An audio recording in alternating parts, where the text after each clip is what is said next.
출근길의 한 지하철.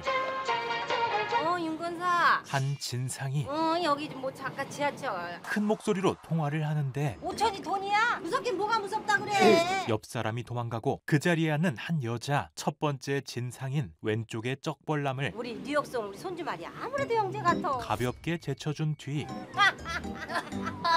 큰 소리 빌러내게 우리 집 강아지 영재인가 봐요. 뜬금없는 이야기를 하는데요. 옆집 개는 망망망 이렇게 짖는데 우리 집 개는 빠우와우와우. 뭔 소리야? 그 이유는 내가 왜 남의 집 개새끼 사정까지 들어야 되는데? 그러게요. 그런데 왜 저는 아주머니네 애새끼 사정을 들어야 되죠? 사이다를 위함이었죠. 재수가 없으려니까 별. 그렇게 조용한 출근길이 되나 싶었던 그때 어머 아저씨 괜찮으세요? 제가 좀 도와드릴까요? 뭘? 아니 아까부터 이 여학생이 자기 엉덩이를 막 아저씨 손에 막 이렇게 비비는 것 같더라고요. 생각지도 못한 창의적인 방법으로 걱정하지 마세요. 제가 혹시 몰라서 동영상도 찍어놨거든요. 연약한 남자라고 당하고만 사시면 안 돼요. 화이팅! 참교육을 어딜 만져 이 새끼야! 보여줍니다. 강한 자에게 강하고 약한 자에게 약한 교수님이시구나. 윤리교육과. 법정 드라마 미스 한무라비 지금 시작합니다. 수많은 상장들의 주인공에 외모까지 갖춘 임바른. 중앙지법 판사님 만나니까 어디 쉬워? 그는 서울대 법대를 나오고 연수원을 수석 졸업한 서울법대는 어떻게 가시게 된 거예요? 점수가 남아서요. 남부러울 것 없는 중앙지법 판사입니다. 그는 오늘 바뀐 재판부로의 첫 출근인데요. 근데 왜? 세상 혼자 사시는 저 산업화 세대 오연직이 지하철 안 인트로의 상황이 이어지고 그리고 말도 안 돼. 그녀를 알아보는 발은 바로 두 사람이 학창 시절 이번 달부턴 드빗이 연습한다 그랬지. 아는 사이였던 것이죠. 목격자 진술이 필요하시면 연락하세요. 판사님이시군요. 오름은 바른이 판사라는 말에 놀라는데요. 여기 판사님이세요? 바로 저도 오늘 첫 출근인데. 오름 또한 판사였기 때문. 저도 거긴데. 심지어 같은 부서였습니다. 근데 잠깐만요. 그리고 제가 고등학교 때 알았던 오빠랑 엄청 닮으셨는데 혹시 성함이... 임바른. 오름 또한 바른을 알아봅니다. 오름이요 오름이. 박차오름. 그럼 바른은 이제야 알아본 척 하는데요. 잘 부탁드리겠습니다. 임바른 판사님. 그때 그 시절 제 전교 1등이잖아. 생긴 것도 괜찮고. 항상 최상위권 성적을 유지했던 바른은 우리 수학 좀 가르쳐주라. 얼굴까지 국보급이었기에 인기가 많았지만 내가 참을성이 좀 부족해서 너 가르치려면 그게 좀 많이 필요할 것 같아서 말이야. 사교성이라고는 없는 성격과 시험 잘 봤어? 제자리 걸음이네. 너 지난번에 몇 점이었는데? 올빼. 한결같은 자신의 성적에 힘입어 싸가지라니까 왕싸가지. 학생들 사이에서 재수없기로 유명했죠. 여자를 완전 개무시해. 그래? 그런 바른에게도 첫사랑이 있었으니 바로 독서실에서 만난 오름. 당시 피아노를 치던 오름은 선생님이 자꾸 선생님의 부당한 대우에도 제대로 말을 하지 못했던 성격이었고 그런 그녀가 신경 쓰였던 바른. 비록 지금은 정반대의 성격이 되어 있지만 아저씨는 어른인데 왜 그렇게 못 쳐요? 그녀 때문에 어른이 된 지금도 왜 매일 똑같은 것만 쳐요? 치고 싶은 곡 이거 하나뿐이니까. 피아노를 연습하기도 하고 아 진짜 깜짝 놀랐어요. 이게 얼마만이에요. 12년 9개월. 10일. 날짜까지 기억하고 있을 정도로 애틋한 첫사랑이었습니다. 우선 출근부터 합시다. 하지만 오름 앞에서는 네 바른 오빠. 원래의 철두철미한 성격대로 전에 알았던 사이라도 법원에서 오빠 하는 건 부적절한 듯합니다. 공과 사 구분을 요구하죠. 그렇게 함께 새로운 재판부로 출근하는 두 사람. 우선 두 사람의 부장 판사에게 향하는데 오후 정리는 오후에 합시다. 어차피 오전에는 뭐 인사동이라고 바쁠 테고. 그리고 궁금한 거 있으면 저 임 판사한테 물어보고. 바쁜 일에 치여 인사는 뒤로 하기로 하는 쿨한 부장 한세상. 그리고 뒤를 이어 만나는 사람은 청사 출입용 지문 등록은 1층 종합사원실. 이 법원 최고의 실무관. 지문은 왼손 오른손 엄지든 검지든 상관없습니다. 결제용 도장 아직 안 파셨으면 길 건너 골목 안 세 번째 집이 딴 집보다 5,000원 더 쌉니다. 유능함 그 자체인 도연이었죠. 지문 등록부터 하고 오시는 게 좋을 겁니다. 신분증 깜빡하시고 스크린도어 밖으로 나가시면 아는 사람 만날 때까지 다시 못 들어옵니다. 그렇게 속성으로 설명을 해주고 저 1층 종합사원실. 말하지 않아도 캐치하는 저 캐비넷 세 번째 단이요. 뛰어난 능력까지 보여줍니다. 이 실무관. 강제 집행 정지 기록 왼쪽 두 번째 무더기 의료 사건 기록 및 10분 전에 이미 말씀드렸습니다.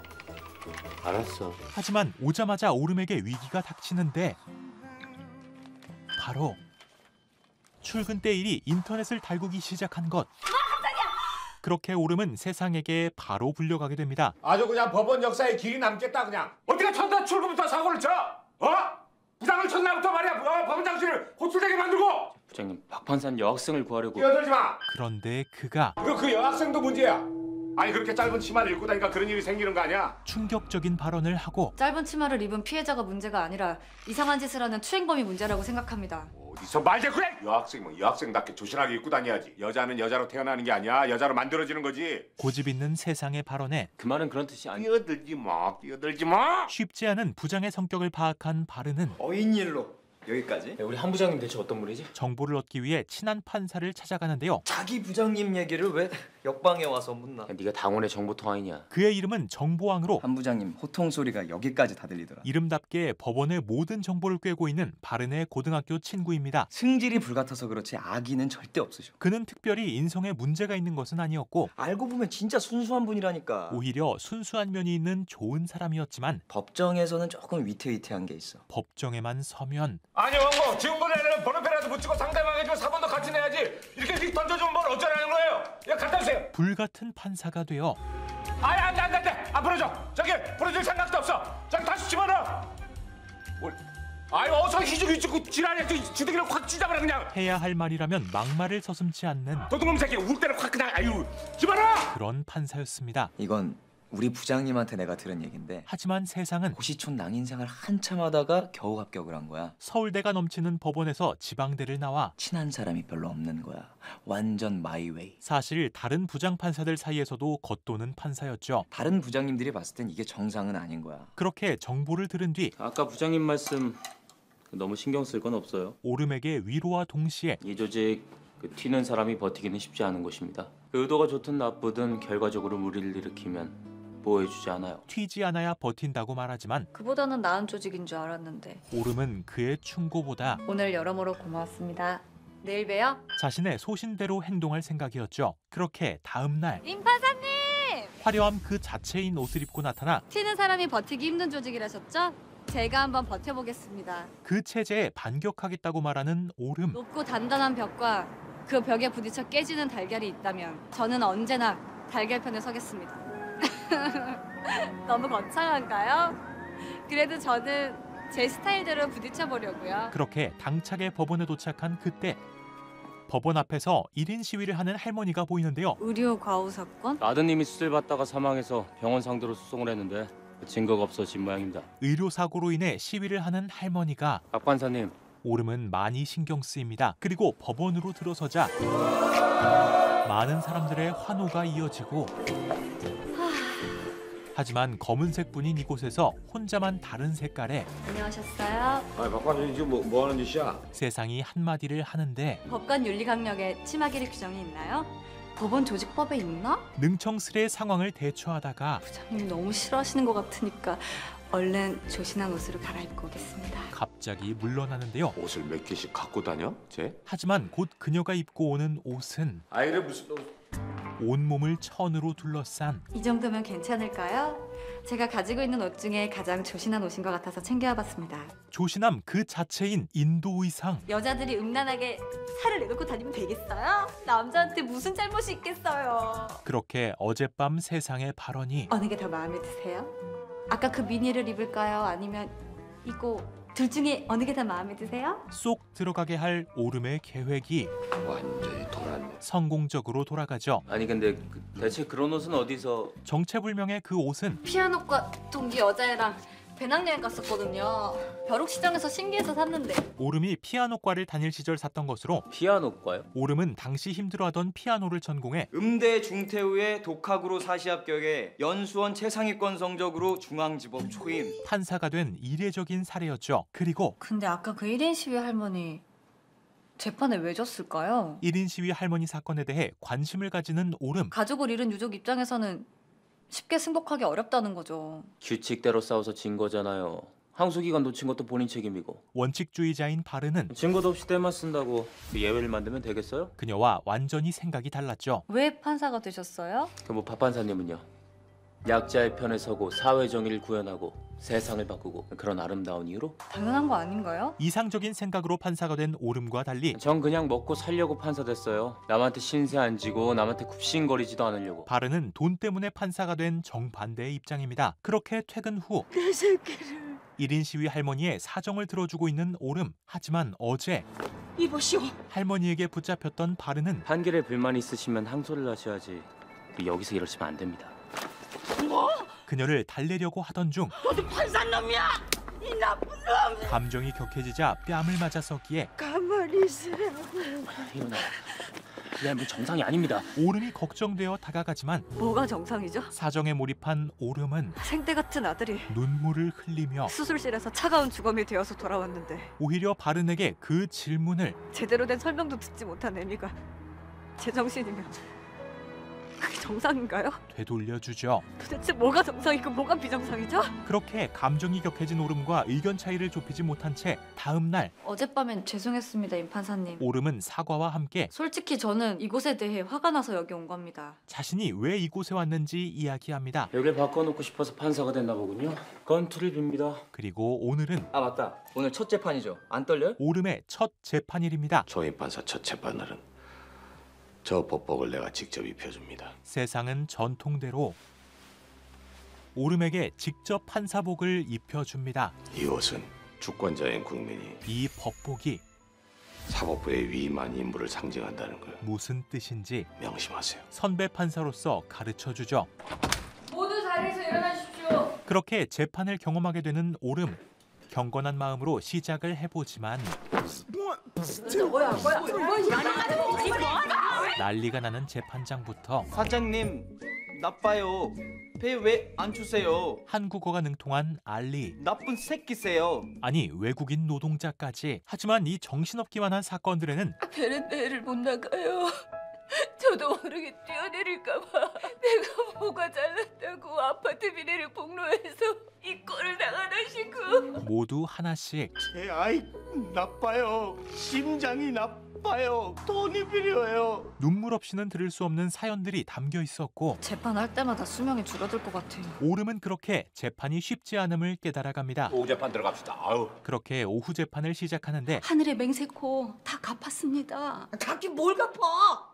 여기가 어디라고 거짓말을. 빌린 돈에 대한 차용증을 두고 벌어지는 한 사건. 그 돈을 다 갚으셨으면 차용증을 돌려받았을 텐데 그 차용증을 지금도 이제 원고 측이 가지고 있어요. 그냥 다 갚았으면 됐겠거니 했는데 이자가 덜 들어왔다는 둥, 뭐가 빠졌다는 둥. 오름은 분명 돈을 갚았다는 평생 처음 자식 혼사 때문에 빌린 돈입니다. 할머니에게 감정이입이 됩니다. 그 다음 사건은 자 다음 저 장명 아파트 재건축 조합 사건. 저 시공사 측 대리인 아파트 재건축과 관련된 사건인데 두 분 다 앞으로 나오세요.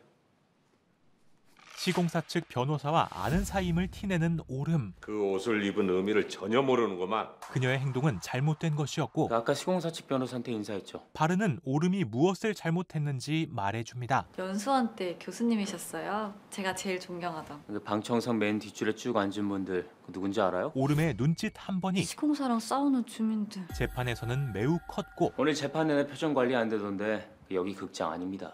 여긴 법원이고 그 옷을 입은 이상 박차오름이 아니라 대한민국 판사입니다. 개인 감정 따위 드러낼 권리 없습니다. 이 옷을 입으면 사람의 마음은 지워야 되는 겁니까? 오름은 실수를 인정하면서도 저는 사람이면서 동시에 판사일 겁니다. 사건에 공감하는 판사가 되고 싶다 말하지만 사건 하나하나가 모두 자기 일 같아요? 다 제 일처럼 여길 겁니다. 어차피 판사 오랜 못하겠군요. 바른이 보기에 그런 태도는 거리 유지를 못하면 판사를 계속할 수가 없어요. 판사를 하기 힘든 성격이었습니다. 다음 날 네, 윤실무관님.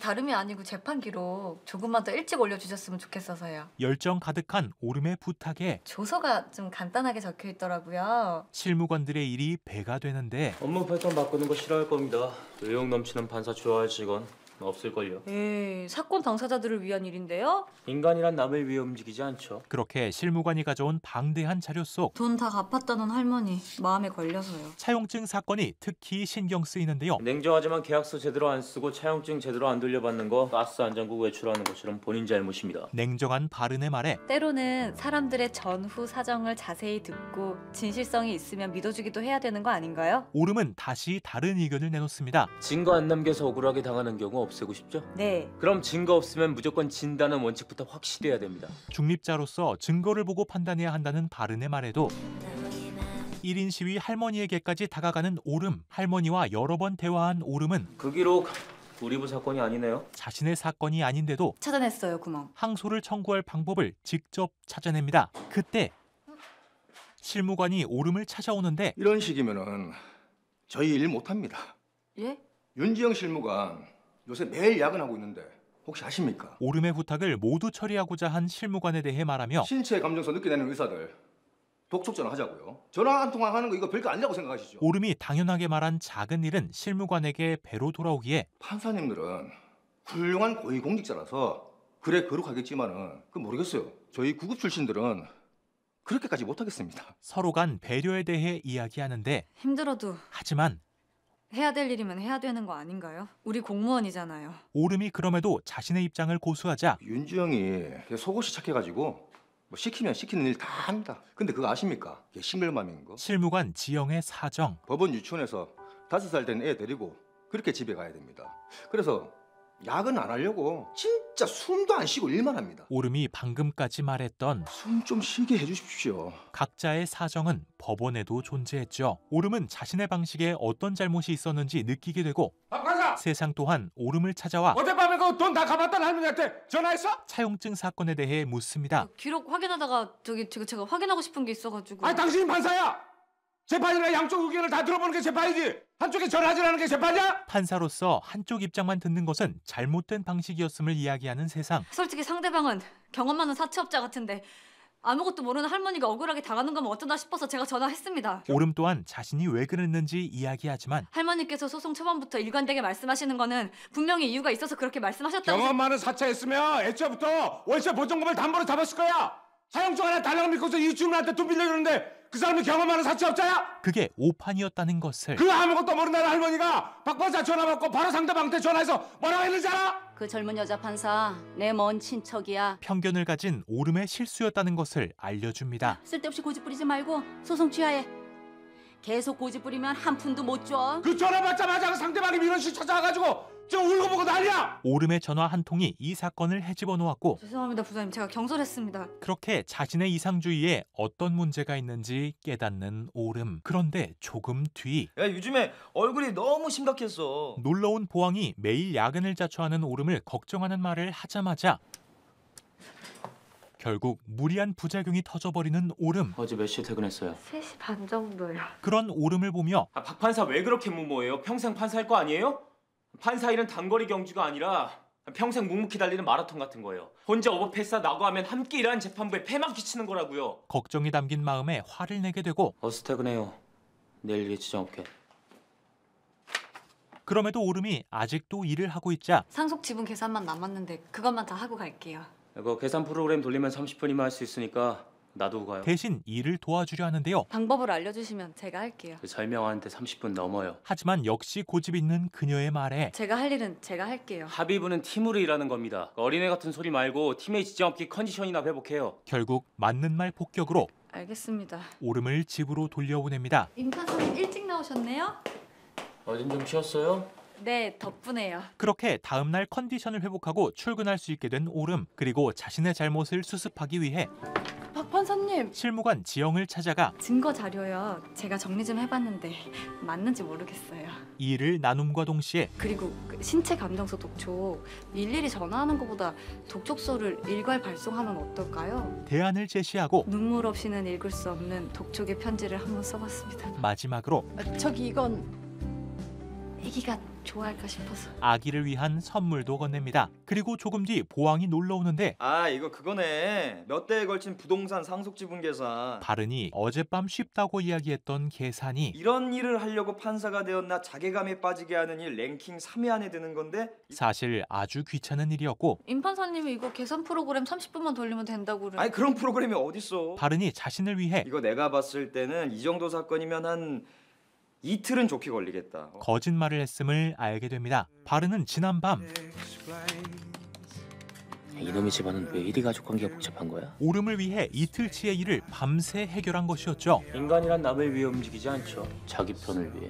합의부는 팀으로 일하는 겁니다. 어린애 같은 소리 말고 팀의 지정없기 컨디션이나 회복해요. 오름은 바른의 날선 말들이 자신을 팀으로 생각해서 한 말이라는 것을 느끼게 됩니다. 며칠 뒤 재판. 자료를 보면 거기 집에서 원고가 중학생 아드님하고 함께 식사를 하고 있는데 준혁이가 이거 불판을 갈다가 떨어뜨려서 아드님이 맞아가지고 피해를 입었다. 식당에서 일어난 일에 대한 사건이며 이게 다 이 여자가 삥 뜯으려고 엉터리 소송을 한다는 증거 아닙니까? 진단서도 없고 애는 코빼기도 안 보이고. 불판으로 실제 피해를 입은 것인지가 중요한데요. 근데 1심에서 패소를 해서 항소를 했는데 근데 정작 피해를 입은 아드님은 빼고 진세희 씨만 원고로 했어요. 정작 피해자인 아들이 원고가 아니라는 점이 특이했지만 누굴 원고라든 그건 제 마음 아닌가요? 이유를 말할 생각이 없어 보이는 원고와 그리고 정순여 씨가 말인즉슨 불판을 떨어뜨린 건 맞지만은 사람을 스친 적은 없다고 진술했어요. 그건 저 아줌마 거짓말하는 거예요. 불판에 애 얼굴을 분명히 스치고 지나갔다고요. 서로 거짓말을 한다고 주장하는 양측. 그리고 선부 자료를 보면은 얼굴 스치면서 난 상처가 보이질 않아요. 눈으로 보기에 소년에게는 상처가 없어 보였기에 피고도 원고를 고소했다는 얘기가 있어요. 여자분께서 저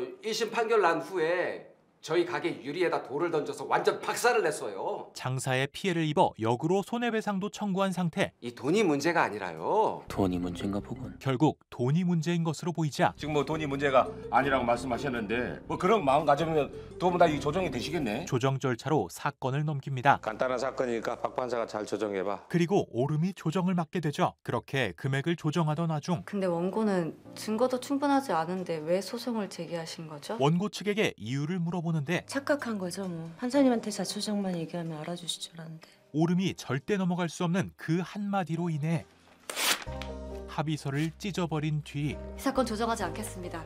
재판 기일은 다시 정해서 알려드릴 테니까 그때 나오세요. 다시 재판으로 사건을 넘겨 죄송합니다, 부장님. 제가 조정하지 마시라고 하고 두 분 다 돌려보냈습니다. 진실을 밝히기로 합니다. 어느 한쪽 말이 진실이라면 그쪽이 너무 억울한 사건 아닌가요? 그 진실을 어떻게 가리냐고. 하지만 이 사실을 안 세상은 당연히 화를 내는데 그리고 50보 100보야. 얼른 대충 그냥 사과하지 않고 뻗대는 그냥 식당 주인이나 분풀해야겠다고 고액을 요구한 손님이나. 50보 100보면 100보가 2배로 벌을 받아야 하는 거 아닌가요? 그럼에도 더 잘못한 사람을 가려내겠다는 적당히 타협시키는 게 우리 임무인가요? 오름의 의지는 강력했고 대체 어떤 증거를 더 조사하시려고? 최소한 당사자 본인들은 진실을 알겠죠. 당사자 신문으로 진실을 알아내려는 그녀를 우리 정의의 여신께서 칼을 한번 휘둘러 보시겠다.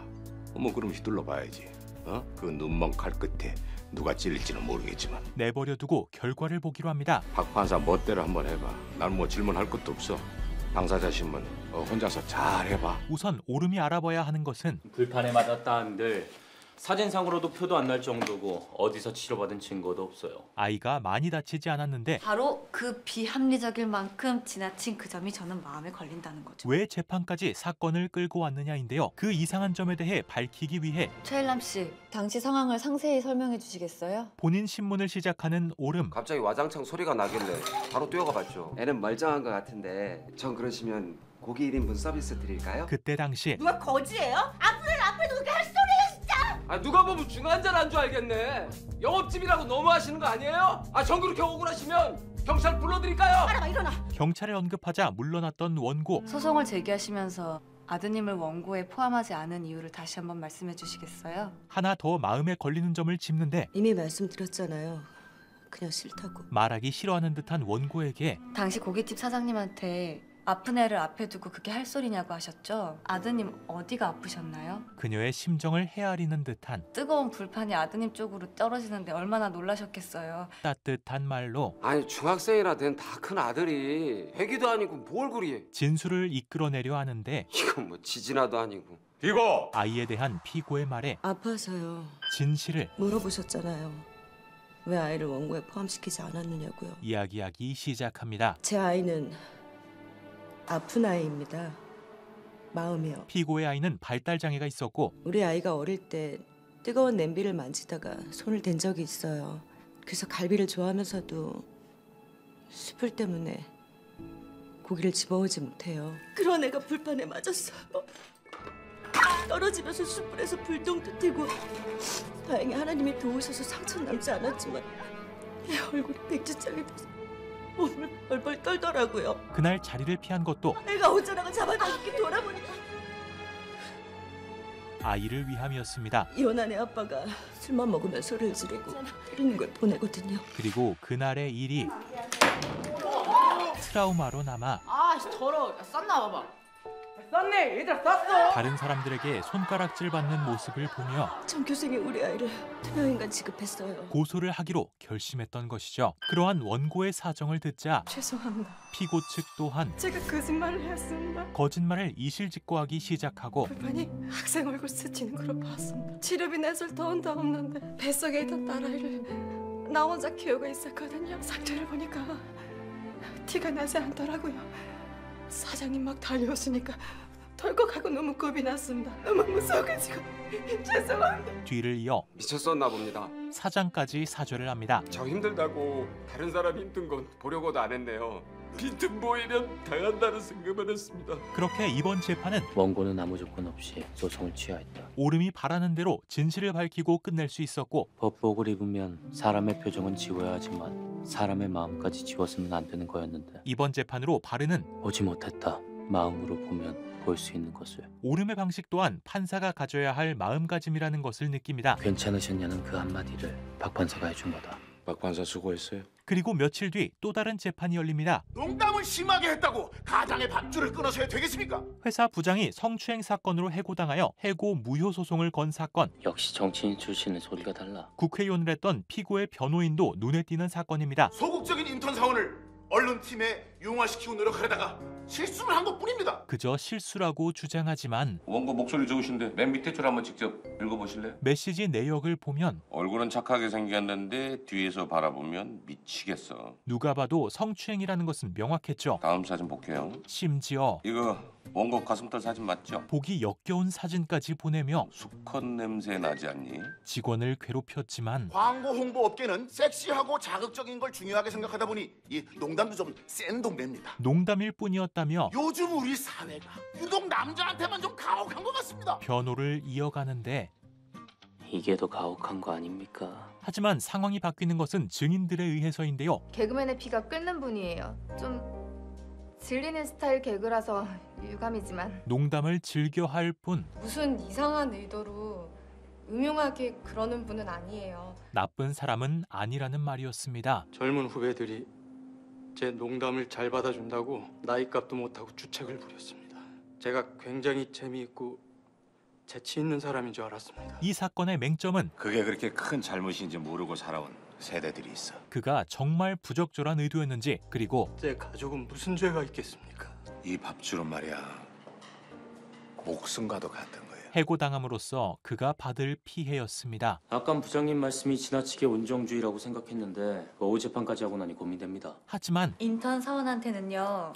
부서장 눈밖에 나는 게 사형 선고일 수도 있지 않을까요? 오름은 피해자가 느낀 피해의 정도가 더 중요하다고 생각하고 판례상 기준은 그 특정 피해자가 아니라 합리적 피해자 기준입니다. 상대방과 같은 처지에 있는 일반적이고 평균적인 사람이라면 그런 행위를 당했을 때 어떻게 느꼈을지. 바르는 이번에도 다른 입장을 살펴봐야 한다 말하는데요. 그때 건전하고 일반적이고 평균적인 남자, 동구권 여배우 100명이 함께 여행하고 싶은 남자, 이 정보왕이가 판단을 해줄게. 오늘도 등장하는 정보왕. 뭐야? 사건에 대한 그의 판단은 난 정말 같은 남자로서 정말 이해가 안 된다. 역시나 거부감이 먼저였고 저 넓은 바깥 세상에 매력 덩어리들이 얼마나 많은데. 그때 들어오는 실무관 도연. 나 같은 남자들은 있잖아. 매력 있는 여자를 봤다고 해서 촌스럽게 해벌레하고 입 벌리고 그러질 않아요. 왜냐? 이성이 컨트롤을 하고 있거든. 하던 말을 이어 자신은 이성을 지킬 수 있다 말하는데 그때 왜요? 왜 그렇게 보세요? 정 판사님이 말씀하시는 그 이성과 본능의 거리라는 거 제가 보기엔 한 10cm밖에 안 되는 것 같은데요. 이성과 본성은 가까이에 있다며 보왕의 말에 반박을 하는데요.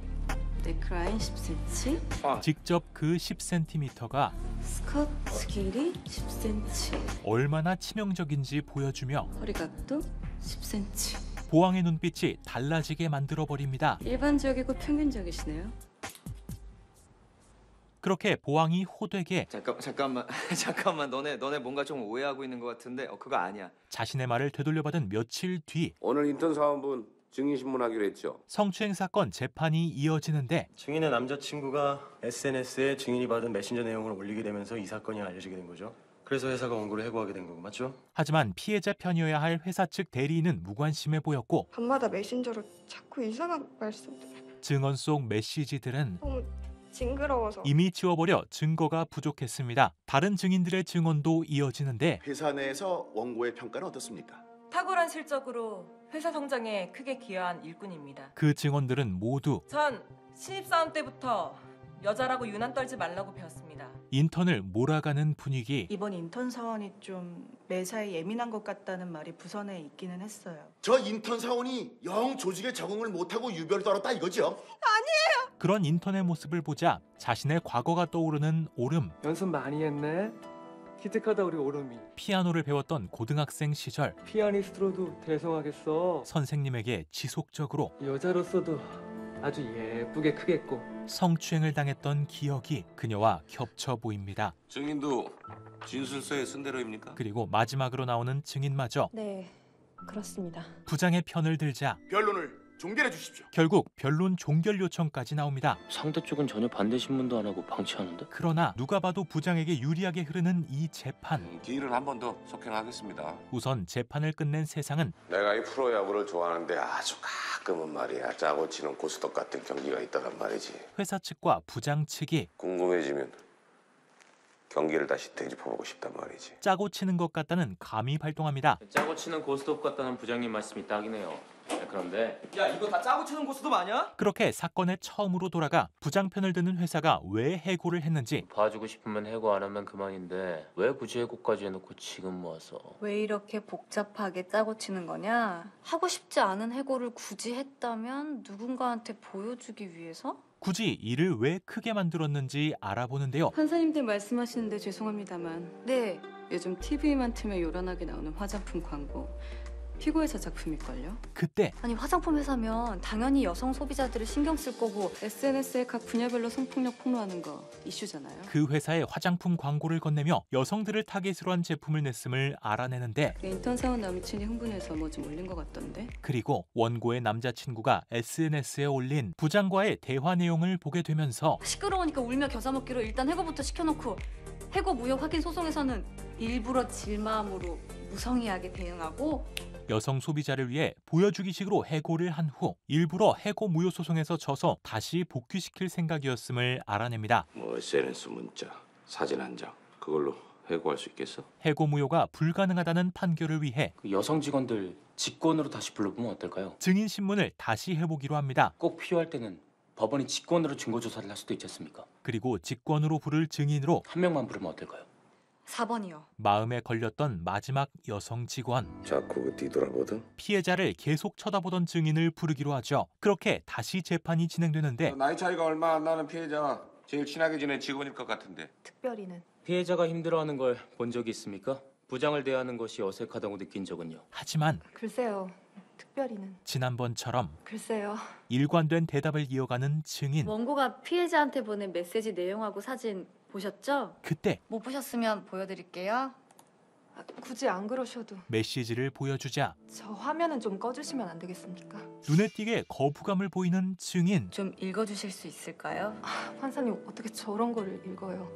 증인 진술서에는요. 부장님이 인턴에게 보낸 문자는 평소 가볍게 하시던 농담에 불과하시지요? 라는 질문에 네 라고 답하셨길래 가볍게 읽어주십사 부탁드린 건데. 그 태도는 증인과 상반되었고 증인도 정식 입사 전에 인턴 사원으로 일한 적 있으시네요? 뒤를 이어서 피해자 입장에서는 증인에게 가장 많이 동질감을 느꼈을 것 같은데 증인과 피고가 가까웠다는 말에 그럼 직원분들 중에 피해자와 가장 가까웠던 분은 그 증인이 맞는 것 아닌가요? 그건 흔들리는 듯합니다. 위증 시 처벌받기로 선서한 거 기억하시죠? 그리고 마지막으로 혹시 본인 기억과 다르게 답하셨더라도 증인 신문이 다 끝나기 전까지 정정하시면 처벌받지 않습니다. 위증에 대한 마지막 한 방을 날리자 광고 1팀은 원고를 중심으로 똘똘 뭉친 가족입니다. 불안해진 원고 측 변호사가 이번 일도 임원 승진을 앞두고 원고의 라이벌이 사주했다는 말이 있습니다. 정규직 사원으로 그런 짓에 놀아나진 않겠죠. 그녀를 압박하는데 평소 원고가 하는 농담에 뭐 특별히 성적 수치심을 느끼거나 그러진 않았죠.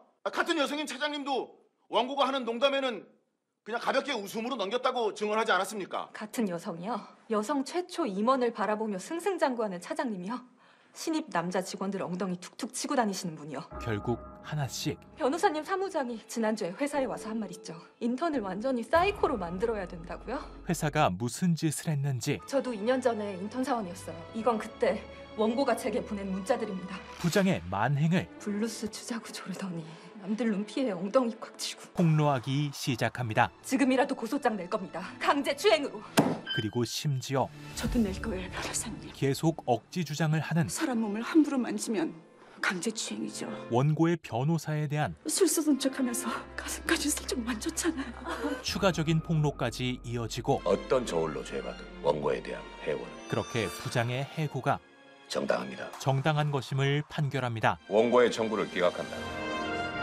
며칠 뒤 이따 민사실무연구회 가실 거죠? 연구회에 참석하자고 제안하는 오름. 방금 49부 홍은지 판사님이 직접 전화까지 하셨는데 자기 부장님 발표하는데 분위기 썰렁하면 힘들어진다고. 그렇게 배석을 도와주겠다는 같은 처지끼리 이렇게 가끔은 연대도 하고 그래야죠. 오름의 설득에 넘어가 같이 가시는 거죠? 세미나에 참석하는 두 사람. 엘리베이터를 기다리는 사람들 사이 선배를 배려하는 사람과 후배를 배려하는 사람들 사이에 서양의 기사도 정신, 동양의 장유유서. 기묘한 실랑이가 벌어지는데 아무도 안 타시면 먼저 실례하겠습니다. 이 눈치를 보는 사람들 사이 오름이 나서버리고 그리고 외계인. 뒤를 이어 층에 도착하자 부장님 먼저 내리십시오. 내리십시오. 다시 한번 벌어지는 아름다운 상황에 오름이 다시 나서려 하자 먼저 내리세요. 바른이 겨우 그녀를 말립니다. 그렇게 세미나가 시작되는데요. 성공충 부장님. 성공충. 국민의 주거 생활 안정 보장 목적으로 토론이 아니라 낭송이었어? 의견을 나누는 토론회 장인 이곳이 그저 박수치는 자리로 바뀌어 있었고 혹시 이것만큼은 꼭 질문해야겠다는 분? 아주 우연히도 네, 임바름 판사님? 손을 들게 되는 바른. 말씀하세요. 발표문 중 임대차와 경매에 관한 외국 학설 판례 부분은 우리 사회 문제 해결에 별 도움이 되지 않습니다.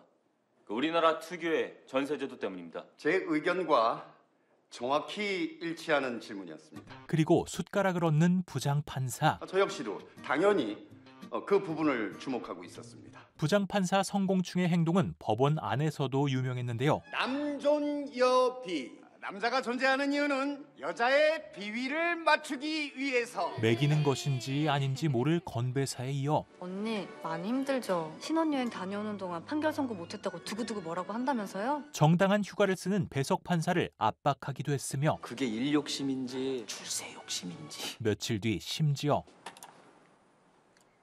그날 세미나에서 말했던 충격과 공포구만. 바른의 의견을 똑같이 베껴 학술지 기고까지 합니다. 성공충 부장님하고 한세상 부장님하고 연수원 동기란 말이야. 근데 알고 보면 가고 있는 길은 완전히 다른 거야. 공충은 세상과 전혀 다른 타입으로 뭐 이름 따라서 택하신 길인 거지. 저기 멀리 있는 그 성공의 길. 실적에 목을 매는 성격의 부장이며 사건을 빨리 해결하기 위해 당사자는 조정 의사가 없습니다. 조정이 가장 합리적인 해결이라니까요. 각이 보이면 조정으로 넘겨버리고 저 재판장 조정률 1등 하려고 난리도 아닙니다. 숫자에만 신경을 쓰는 데다가 우리 속 부장님께서 자기 가실 길로 좀 가셨으면 좋겠습니다. 그 와중에 행정처 차장 거쳐서 대법관 이후 대법원장까지. 아부와 친목은 빼놓지 않는 그런 사람입니다. 그나저나 볼수록 놀랍네요.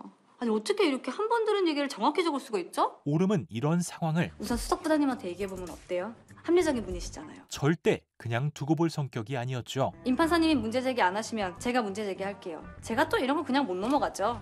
알겠습니다. 그렇게 수석 부장을 찾아가 보기로 하고 그런 부장님하고 일하는 언니가 너무 걱정이에요. 같은 시각 공충의 배석 판사 은지는 점심도 안 드시고. 언제나 그랬듯 일 지옥에 빠져 있는데 그녀는 지금 배도 불러올 것 같은데 임신 중인 상태임에도 무리하고 있지만 부장에게 말씀드려야 하나. 공충에게 이야기도 못 꺼내고 있습니다. 부인 첫날 당한 것만 생각해도 그 이유는 내가 원래 여판사는 배석으로 받지 않는데 이거 뭐 여판사가 하도 많으니 도리가 없네. 처음 이곳으로 배정받았을 당시 나랑 일하는 동안에는 연애니 결혼이니 그런 거 신경 쓰지 말고 일에만 전념하세요. 결혼과 출산에 대한 휴가를 여판사들 말이야. 일 좀 할만 하면 결혼한다, 휴가 가고 조금 지나면 임신했다, 출산 휴가 간다. 부정적으로 이야기하는 것을 들었기 때문. 그리고 우리 부는 합의를 일요일에 합니다. 주말에 출근을 해야 법원도 조용하고 일에 집중할 수가 있어요. 그런데 공충이 한 짓은 이뿐만이 아닌데요.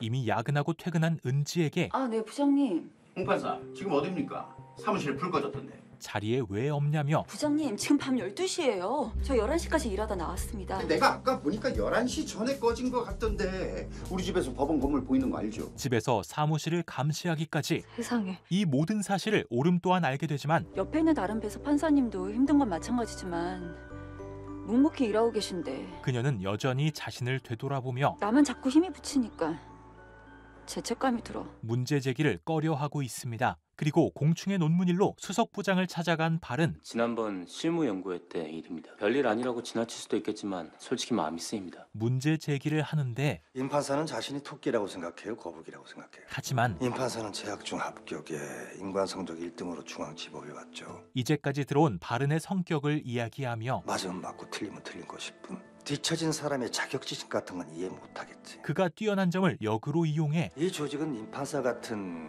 예외적인 엘리트가 바글바글한 곳이에요. 성 부장 같은 거북이의 입장에서는 무리를 해서라도 따라잡고 싶을 만큼.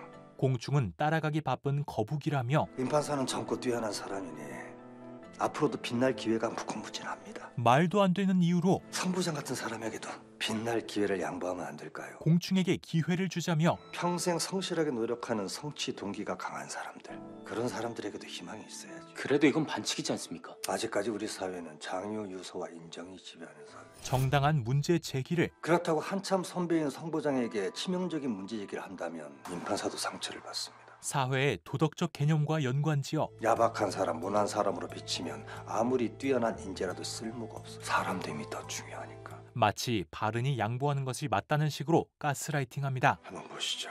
박 판사 인터넷에서 아주 유명 인사가 됐더군요. 게다가 뒤를 이어 동문 앞에서 1인 시위하던 할머니 항소권 회복 청구를 했다고. 1인 시위 할머니 건을 꺼내며 대형 로펌에서 변호를 맡았고요. 박 판사가 중간에서 알선한 거라는 말이 들리던데.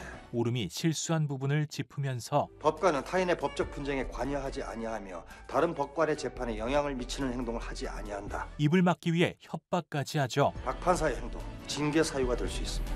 부디 제 뜻을 깊이 헤아려 주세요. 그렇게 성과 없이 돌아온 발은은 수석부장님이 나서 주신대요. 제가 그냥 없던 일로 하자고 했습니다. 이번 건이 어떻게 되었는지 말합니다. 게다가 지금 더 심각한 문제는 홍은지 판사님이에요. 오름이 은지의 일에 나서려 한다는 것을 알게 되는데요. 재판부 내부 문제를 제3자가 제기하는 건 제3자라뇨? 상황이 나아질 기미가 보이지 않자 전 가만히 있을 수 없습니다. 가만히 있지 않으면 어떻게 한다는 거죠? 뭐 시정이 안 되면 연판장이라도 돌려야죠. 위험한 결정을 하려는 오름. 그건 집단 행동입니다. 연판장을 만든다는 것은 집단 행동을 주도하는 건 심각한 문제가 될 수 있어요. 이 일을 공론화시키는 것이었지만 집단 행동이요? 그걸로 문제 삼을 거면 그러라고 하세요. 그럼에도 정의를 추구하는 오름. 전 절대 가만히는 못 있겠습니다. 내 말 들어 박차오름. 발은은 은지를 위한 이 일이 네가 다쳐 그런 짓을 하면 오름에게 부정적으로 돌아올 것을 알기에 법원을 바꿔놓고 싶어서 판사가 됐다며. 그럼 살아남아. 먼저 살아남으라고 서두르지 말고. 그녀를 끝까지 말리려고 합니다. 하지만 다음 날 이걸 판결이라고 썼어. 당신 판사 맞아? 공충의 패악은 더 자세히 쓰라고 내가 몇 번을 얘기했어. 나날이 심해지기만 하고 내가 배석 때는 며칠 밤을 새면서 100페이지가 넘는 판결도 여러 번 썼어. 당신 지금 내 이름에 먹칠을 하고 있는 거야. 스트레스가 극에 달하자 옥상에 오른 은지는 아주 잠깐이면 부장실에 더 이상 불려가지 않아도 되겠지. 극단적인 생각까지 하게 됩니다. 언니 왜 그래? 오름이 올라와 그녀를 말리지만 어떡해. 그때 언니. 갑작스레 쓰러지는 은지. 병원으로 실려간 그녀는 결국 최악의 상황을 맞게 됩니다. 얘기 들었습니다. 더 이상 참을 수 없던 오름은 그 뭐야? 배석 판사의 인권을 침해하는 성공충 부장을 징계하라? 연판장을 준비해서 나타나고 지금 뭐 하자는 거야? 부장을 내쫓겠다고 서명이라도 하겠다는 거야? 조임 판사가 이런 걸 왜 만들어? 홍은지 판사 유산했답니다. 내가 저 수석 부장 만나서 얘기해 볼 테니까 돌출 행동하지 말고 여기 차분하게 기다려. 세상과 발은의 반대에도 또 찢으세요. 저는 포기하지 않습니다. 의견을 굽히지 않으며 직접 발로 뛰며 서명을 받아냅니다. 그리고 은지의 유산 사실을 알게 된 공충도 수석장님, 수석 부장실을 찾아가 저한테 미리 얘기를 했으면 배려를 했을 텐데. 해명을 하고 부장님, 예, 다른 게 아니고요. 이곳저곳을 돌아다니며 그러게 뭘 그리 달렸어. 살살 좀 하지. 자신이 억울하다는 것을 어필합니다. 그리고 아이고 형님, 심력 끼쳐드려서 죄송합니다. 세상을 찾아와 사과를 하는데 그 친구가 워낙에 허약 체질이었나 봅니다. 뒤를 이어서 하는 말은 전국 판사들 중에서 그 정도 일 안 하는 사람이 어디 있다고 이런 난리를. 진심으로 반성하는 것이 아닌 제가 알 수가 있어야죠. 부장한테 얘기를 안 하는데. 자신은 몰랐을 뿐이라며 저한테 얘기만 했어봐요. 제가 배려를 안 했겠냐고. 책임을 모두 떠넘기는 말. 솔직히 요즘 젊은 판사들, 그중에서도 여판사들 우리 때랑 달라도 너무 다릅니다. 결국 가봤어? 어딜 말입니까? 세상은 지금 가장 중요한 사실. 말로만 형님 하지. 우습게 하는 내 방까지 찾아올 정도면 다른 부장들은 이미 한 바퀴 다 돌고 온 거네, 그지? 아닙니다, 형님. 당신 배석한테 가봤냐고? 은지가 어떤 상태인지를 먼저 짚으며 당신랑 같이 일하다가 하얘라고 쓰러진 당신 배석! 그날 저녁 서명을 받으러 가는 오름 앞에 선 바르는 우배석으로서 틀려먹은 짓은 막으시겠다. 방법이 틀렸습니다. 판사는 법대로 할 때 가장 힘이 있는 겁니다. 이 문제를 연판장이 아닌 이 법원 판사 5분의 1 이상이 요구하면 법원장은 지체 없이 전체 판사회를 소집해야 합니다. 전체 판사회의로 끌고 가자 말합니다. 문제 제기할 거면 제대로 한번 합시다. 바르는 조금 전 조금 억울해도 그 또한 다 지나갑니다. 이 사건을 외면하기만 하며 나를 부장으로 인정 않겠다는 뜻으로 받아들이겠어. 바른 것을 바르다고 똑바로 말하지 못하는 이 사회가 잘못되었다고 생각하며 방법을 찾아낸 것이었죠. 전체 메일 내가 돌리겠습니다. 그렇게 바른의 메일이 법원 전체에 발송됩니다. 이 회의가 제대로 성립되기 위해서는 회의장에 사람이 안 모이면 회의 자체를 못 여는 거네. 이 바쁜 법원 판사들이 163명 이상 출석해야 겨우 시작할 수 있어. 일정 수 이상의 판사 참석까지 충족되어야 합니다. 서명한 분들 대부분 여성 배석 판사들이죠. 아니요. 남자 판사님들도 많아요. 임 판사님 덕분에.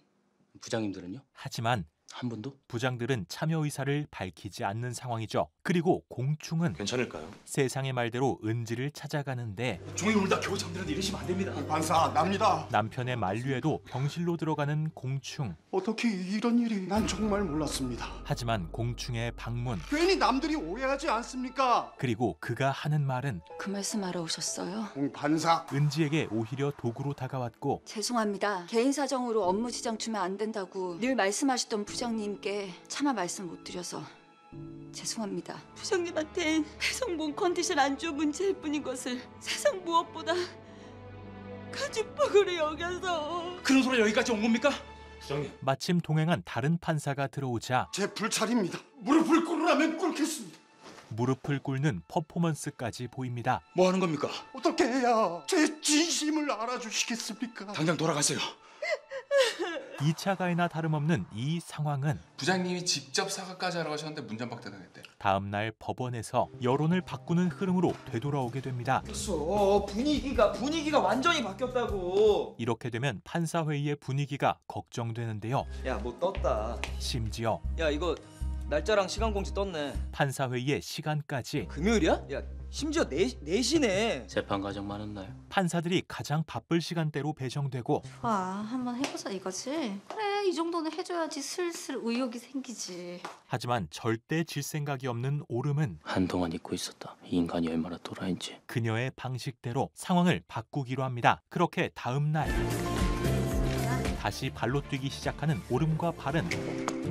그리고 정 판사님! 딱 걸려버린 보왕의 그래도 정 판사님이 도와주셔야죠. 정보력을 통해 저분도 부장님이세요? 옷은 맨날 저렇게 입고 다니셔도 조정을 뭐 워낙 잘하니까 위에서도 뭐라고 말을 못해요. 판사 한 명 한 명의 특징을 파악하는데요. 저분도 부장님이세요? 감성 폭발 감성호 부장님이시네. 이거 한 번만 읽어봐 주시겠어요? 예, 읽어볼게요. 감성 충만 감성호 부장에게 한 장. 저분도 부장님이세요? 엘리트 오브 엘리트. 어렸을 때부터 수석이란 수석은 다 휩쓴 분이야. 그런 분이 이런 일에 나서시겠어? 자기 커리어에 스크래치나 나지.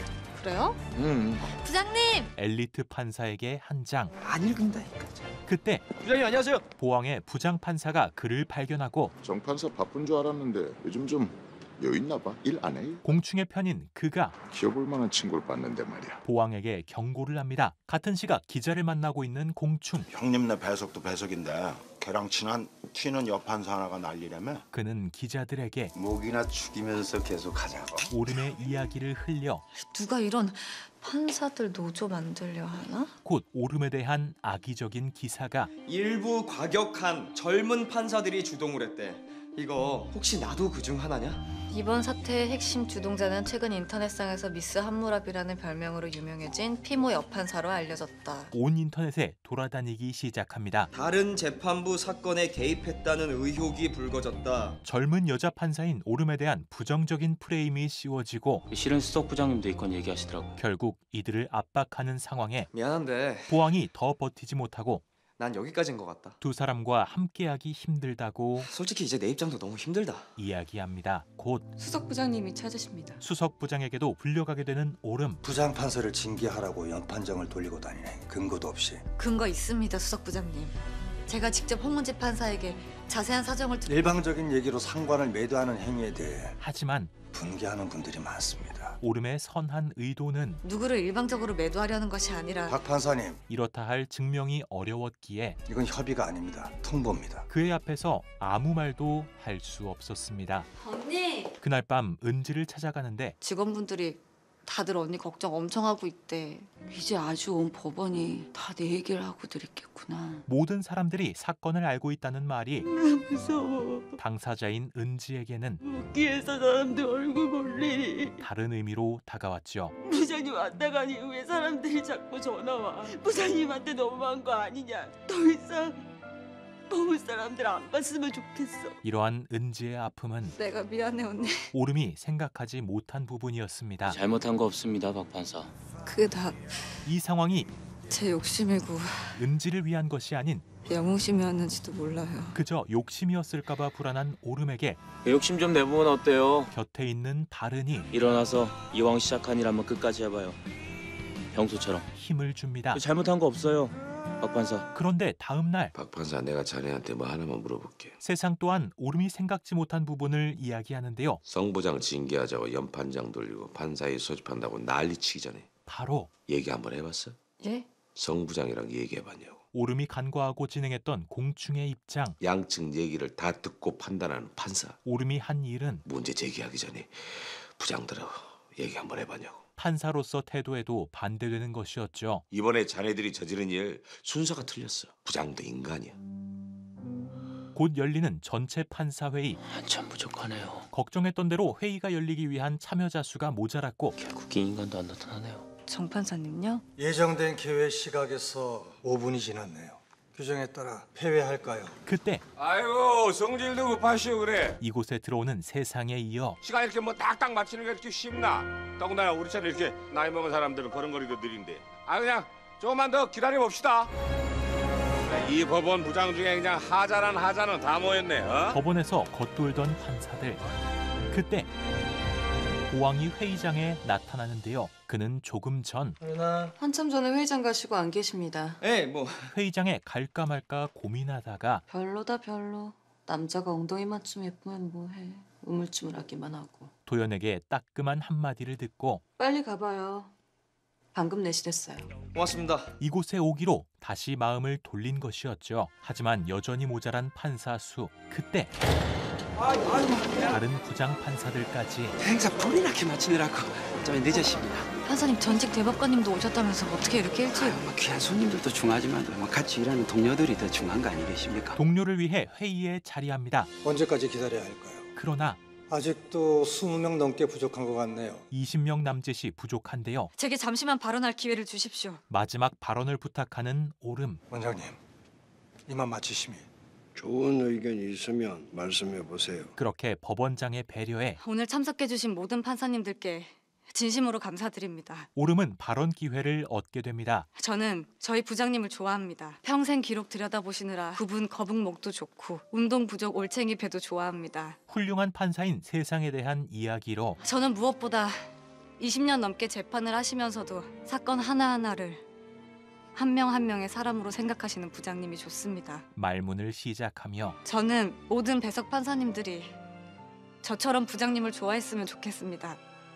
그래서 이렇게 훌륭하신 부장님들이 마음의 여유 한 점 없이 사건 처리에 쫓기는 이런 구조가 너무 싫습니다. 자신이 얼마나 판사들을 존경하는지, 누군가를 돕는다는 보람으로 일했으면 좋겠습니다. 왜 법원의 분위기가 바뀌길 원하는지, 그리고 함께 일하는 사람들의 마음을 아주 조금만 더 배려할 수 있는 여유가 있었으면 좋겠습니다. 자신의 진심 어린 마음을 호소하고 이미 이렇게 많은 분들이 힘든 발걸음을 해주셨습니다. 그런 오름의 마음은 우리는 웃으면서 철수할 수 있습니다. 이미 이렇게 많은 분들이 함께 첫 발을 내디뎠으니까요. 이곳의 판사들에게 그대로 전해지고 부장님, 저 때문에 고생 많으셨습니다. 법원 안 판사들에게도 작은 변화로 다가옵니다. 오늘의 재판은 국회의원과 관련된 재판인데요. 겨우 20대 초반 어린 시절 사진 한 장입니다. 인터넷에 올라온 자신의 대학 시절 시위를 하던 사진을 지워달라고 건 소송. 국회의원도 프라이버시가 있고 재판받을 권리가 있습니다. 원고는 지금 자기 권리만 알고 국민의 알 권리를 잘 모르는 것 같습니다. 국민의 알 권리를 지키는 것뿐이라 말하는 피고. 그런데 강요한 의원이라는 사람 꽤 흥미로운 사람이네요. 우선 원고 국회의원 요한에 대해 알아보는 옳음과 바른. 사법연수원에 수료한 후 하버드 로스쿨로 유학을 다녀왔다. 귀국 후 온라인 게임 사업에 뛰어들어 성공시키고 혁신적 사회적 기업과 NGO 활동으로도 붐을 일으킨 후 정계에 진출했다. 사업 성공의 배경에는 재력가인 처가의 지원도 큰 역할을 냈다. 사회적으로 크게 성공한 위치에 놓여 있는 요한. 저 정신에서 속사정을 좀 들어봐봐. 우선 그런 요한이 아유, 그 시대 때 젊어서 막말로 대만 한두 번 안 해본 사람이 어딨어? 왜 사진이 지워지길 바라는지 그 사정을 자세하게 들어보기로 합니다. 이게 40대 후반의 마스크라고? 뭘 그렇게 홀린 듯이 봐요? 그날 저녁까지 요한에 대한 조사가 이어지는데 정치인 치곤 꽤 미남이다 싶어서요. 미남은 아니다. 바른의 마음에 그래요? 네, 이 사람보다 임 판사님이 훨 낫죠. 돌 하나를 던지는 옳음. 저는 저런 웃음 싫어요. 나같이 종일 시큰둥한 표정으로 앉아있는 것보단 낫잖아요. 본인이 종일 시큰둥한 표정으로 앉아있는 건 알긴 아시나 봐요. 곧 조정 기일이 다가오고 저희 의뢰인이 바라는 건 그 사진 한 장을 삭제해 주는 것 외에는 없습니다, 판사님. 손해배상이라든가 반론기회 보장 같은 것은요? 저도 그런 방안들을 제안해봤습니다만 원고 본인 의사가 확고합니다. 요한에 대한 자세한 사정을 듣지 못하자 잊혀질 권리 사건 조정 기일에 원고 본인도 좀 출석해달라고 전달해주세요. 다음 기일을 잡아 어떤 일은 직접 본인한테 물어봐야 알 수 있으니까. 요한에게 직접 이야기를 들어볼 수 있게 되는데요. 차세대 리더로서 떠오르고 있는 원고에 대해서는 더욱더 다각적인 검증이 필요하고. 저에 대해서 아는데 오히려 요한은 그 사진이 꼭 필요한가요? 피고 측에 질문을 하고 그때 당시 제 신념에 대해서는 이미 책이나 인터뷰를 통해서 밝힌 적이 있고요. 자신은 떳떳하지만 그 사진이 이미 알고 있는 사실들 이외에 어떤 유용한 정보를 제공하고 있습니까? 사진은 지워지길 바란다며 피고 측이 왜 그 사진이 꼭 필요하냐고 물을 게 아니라 그 사진 때문에 원고의 무슨 권리가 침해받고 있는지를 먼저 주장을 하셔야죠. 그건 제 사진이고 제 인생의 한 부분입니다. 저는 그 사진이 공개되는 걸 더 이상 원치 않습니다. 그건 이미 피고 측에 전달을 했고요. 속마음을 이야기하지 않는데요. 원고는 여전히 자신의 피해에 대해서 구체적인 주장을 하지 못하고 있습니다. 계속 빙빙 돌기만 하는 상황에 피고 측 변호사분은 잠시만 자리 좀 피해 주시겠습니까? 요한과의 독대 자리를 만들어 원고는 왜 이길 생각도 없으시면서 소송을 내신 거죠? 이유를 직접 물어봅니다. 막연한 사생활 침해로는 피고 측 논리를 반박하기 어렵다는 거. 법률가 출신은 원고도 잘 아실 텐데요. 그런데 아까부터 뭔가 계속 메모지에 쓰시던 거 글자가 아닌 것 같더군요. 요한이 계속 들고 있던 메모지가 눈에 띄고 이건 별게 아닌데 그 메모지 안에는 한 여자의 그림. 사모님인가요? 아니요. 하지만 판사님이 이미 본 적이 있는 사람입니다. 그의 아내가 아닌 사진 한 장에서 보셨을 뿐이지만 사진에 있는 여자. 대학교 때 같은 동아리였던 여학생입니다. 저희는 학교 내에서 소문났던 커플이기도 했죠. 요한의 첫사랑이 그려져 있습니다. 아직도 눈을 감으면 그녀를 그릴 수가 있어요. 그녀는 그날 시위에서 누군가의 쇠파이프에 머리를 맞아서 이 세상을 떠났습니다. 그렇게 요한이 소송을 한 이유를 말하기 시작하는데 이 소송을 낸 건 저 때문이 아닙니다. 그 사진 끝에 있는 사람 때문입니다. 제 아내입니다. 바로 지금의 아내. 아내가 관심도 없던 동아리에 들어오고 시위를 따라다닌 게 전부 저 때문이라는 걸 그때는 미처 알지 못했어요. 자신을 오래 좋아했던 아내가 가망이 없는 겁니까? 죄송합니다. 시한부라는 사실을 이야기합니다. 마음도 몸도 결혼 서약에 충실하지 못했어요. 그녀가 병상에 있음에도 사진을 보며 아내는 제가 누구 얼굴을 잊지 못하는지 너무나 잘 알고 있었습니다. 슬퍼하는 모습을 보자 더 이상 과거의 일 때문에 아내를 괴롭게 하고 싶지 않아 사진을 내려달라 소송한 것이었죠. 저의 잊혀질 권리에 관한 소송이 아닙니다. 제 잊을 의무에 관한 것입니다. 그렇게 아내를 위해 첫사랑을 잊기 위해 한번 피고 측을 설득해 보겠습니다. 소송을 제기한 요한은 아닙니다.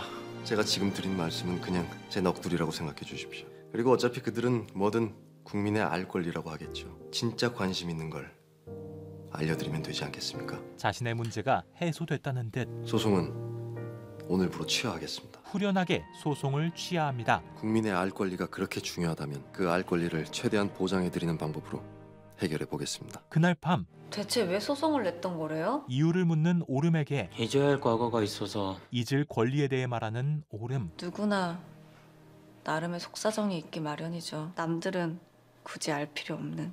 전 알고 싶은데요. 네?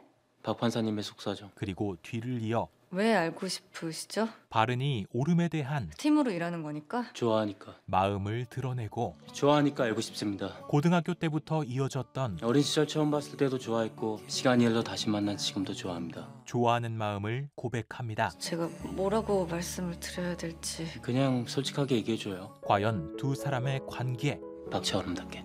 그리고 이 재판부는 어떻게 될까요? JTBC 드라마 미스 함무라비 1에서 6회의 내용이었습니다. 미스 함무라비는 정반대의 성향을 가진 판사 박차오름과 임바른이 만나 벌어지는 일을 다룬 법정 드라마입니다. 정의에 대해 끝없이 고민하는 두 사람의 대화와 그런 이들에게 놓이는 여러 가지 사건들로 전개되는 내용이 흥미진진하게 다가올 수밖에 없었는데요. 법정 싸움에 더해 오름과 바른의 로맨스, 다른 조연 배우들의 케미까지 고정 댓글의 링크를 통해 직접 확인해 보시길 추천드립니다.